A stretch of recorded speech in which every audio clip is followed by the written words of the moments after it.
il s'est éclaté au sol. Pas moyen de le réparer. J'ai essayé, mais c'était compliqué.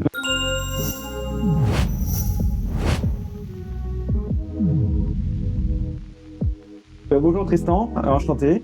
On vient d'une société que tu vas un peu nous expliquer en détail. Donc, comment tu as commencé, présente-toi un peu en quelques mots, et puis dis-nous un peu pourquoi tu as créé cette activité.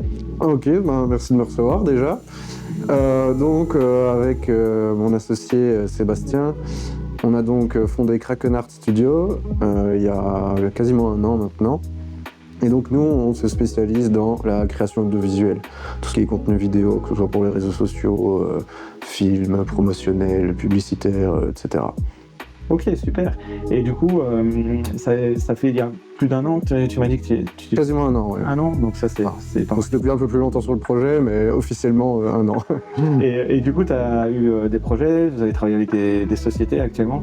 C'est ça, donc on a notamment fait avec certaines communes, des marchés de Noël, after movie, l'inauguration des salles des sports. Voilà, on a un peu fait d'autres choses aussi, des catalogues produits, voilà, mais surtout la vidéo sur laquelle on se concentre. Okay, et qu'est-ce qui t'a fait rentrer dans ce projet-là?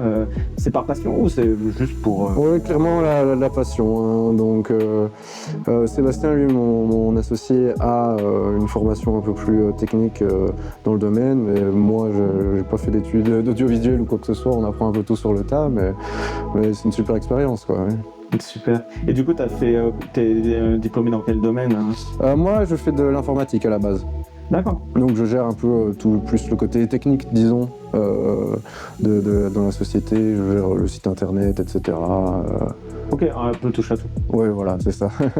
Et parle-moi un peu plus de toi, dans tes hobbies, ce que tu aimes bien, qu'est-ce qui t'a fait vraiment passer dans l'audiovisuel, qu'est-ce qui t'a le plus plu dans l'audiovisuel pour développer cette société?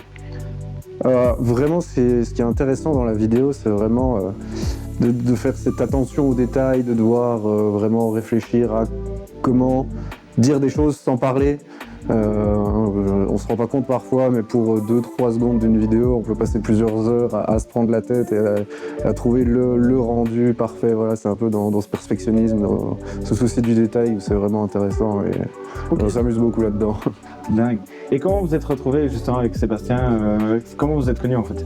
On est amis depuis un moment, on s'est rencontrés aux études, disons, et voilà, au fur et à mesure, on a accroché, puis on s'est rendu compte qu'on avait un peu la même manière de travailler, etc. Et donc on s'est lancé dans ce projet, qui était à l'initiative de Sébastien. Et voilà, il m'a expliqué son idée, etc. Et on s'est lancé, quoi.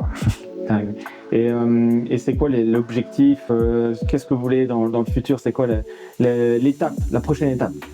C'est vraiment d'être une référence dans la province de Luxembourg pour tout ce qui est projet vidéo, vraiment, parce qu'on sent qu'il y a matière à progresser et on peut vraiment apporter notre pierre à l'édifice et vraiment être reconnu pour ça, quoi. Donc dans les 10 prochaines années, c'est vraiment que tu veux vraiment être reconnu, être le leader, etc. Et du coup, qu'est-ce que tu vas proposer pour justement arriver à cet objectif? Est-ce que tu as un plan d'action sur les 10 prochaines années par rapport à ça? On essaye vraiment de faire des projets sur mesure pour nos clients. Vraiment, on accompagne du début, etc. On pose le maximum de questions, on essaye d'aiguiller un maximum, parce qu'on peut parfois travailler avec des personnes qui n'ont pas forcément l'habitude des réseaux sociaux, etc. Je veux dire, voilà, on n'est pas tous nés dedans et on n'a pas tous baigné là-dedans. Donc voilà, on essaye vraiment d'accompagner vraiment cette transition sur un marché de la vidéo qui est de plus en plus présent, en fait. Il y a de plus en plus de vidéos qui sont consommées chaque jour au détriment des autres formats, que ce soit le format papier pour les journaux, etc. Malheureusement ou heureusement pour nous, ils se font délaisés pour la vidéo. Oui.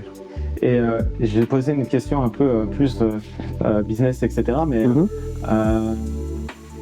à l'heure d'aujourd'hui, tu as énormément de personnes qui sont dans leur confort, métro boulot dodo, à vouloir bosser pour un patron, pour avoir une stabilité d'emploi, etc.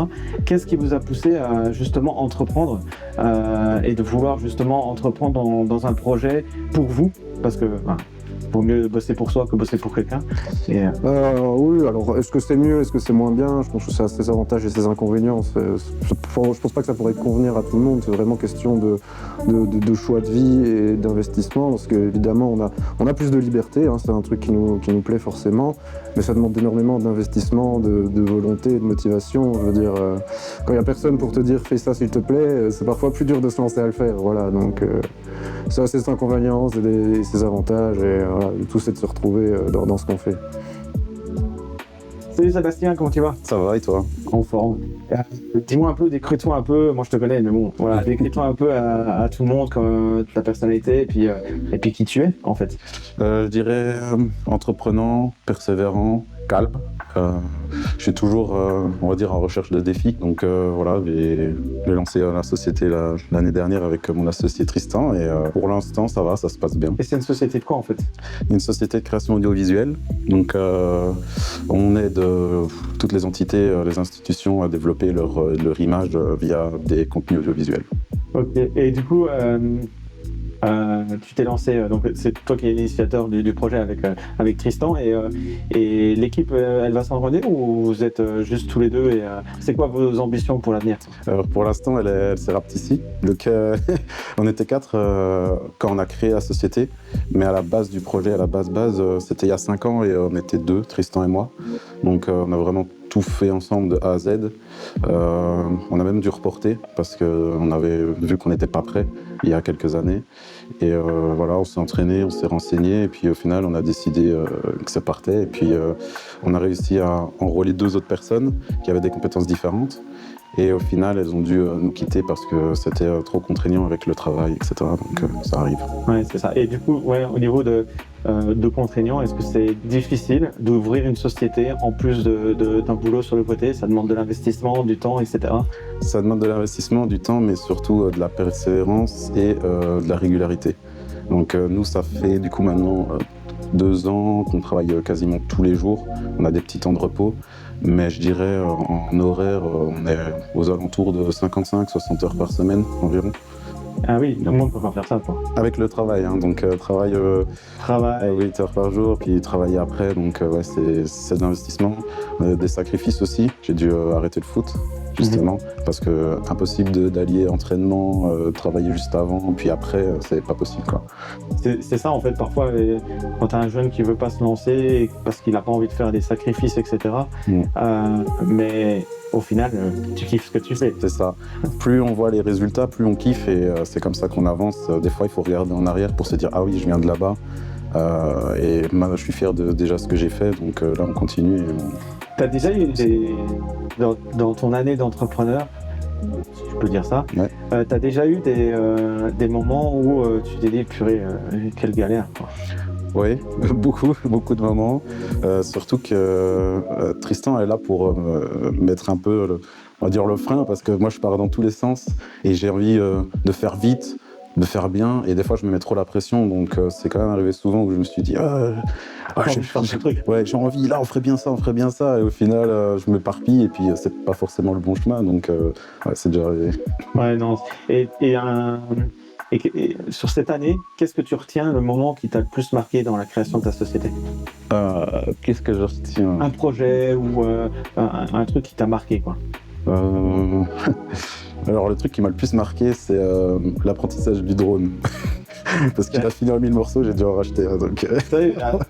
Alors du coup, justement, on allait en campagne pour tester le drone, campagne luxembourgeoise, parce qu'il y a des belles prairies, etc. Et on avait quelques plans, on se dit, on prend la confiance. Du coup, on va dans les bois. Sauf que le drone, une fois qu'il a plus de batterie, il monte pour retourner à son point de départ. Il y a plein d'arbres, il s'est pris les arbres et il s'est éclaté au sol. Pas moyen de le réparer, j'ai essayé, mais c'était compliqué. Ouais, c'est difficile. Qu'est-ce que qui fait la marque de Fabrique de Crâne?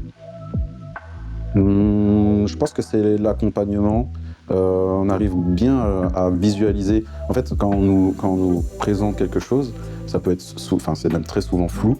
Et nous, on voit la direction, on arrive à se mettre à la place de la personne, et du coup, on arrive mieux à la conseiller. Donc là, maintenant qu'on a pris de l'expérience en technique, on sait plus se diriger vers l'aspect guider le client, et je pense que c'est là-dedans qu'on est bon.